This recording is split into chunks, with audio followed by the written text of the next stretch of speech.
Antis ko lutuon ang eggs nga ako napakita sa inyo kaina. Mamarinig kita na isang bangros. So sa nakita ninyo, may ari ako sing kalamansi aton anay hugasan. Para sa akon, mga kananay, mas gusto ko ang kalamansi kaysa sa langgaw.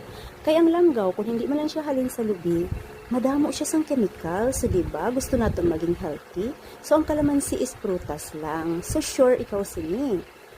Mas healthy ang imo nga gina-prepare para sa imo nga kabataan. So, yari na ang ato ng kalamansi na slice na. Anyway, mga kananay, may tatlo lang ako sini kasangkap para sa akon nga pagmarinate sa bangros. Ari ang asin, ibudbud na aton, kagyari ang aton nga pepper, butangan ta. So, palaala lang, ang aton nga asin, hindi natin pagdamuon, kay kung taas ang aton BP, tipok gid. So, andito na, mas dutay nga sangkap, mas healthy, kag mas natural ang sabor.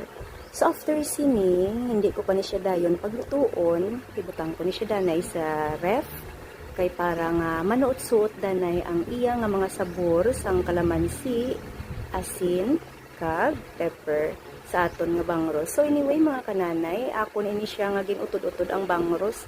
Ginkakas ko ang mga ikog kagaya nga ulo kay para sa akon daw hindi naman gid siya ginakaon gid. So mas mayo nga hindi siya iintra sa pagluto para sa akon. Mas gusto ko amo sini.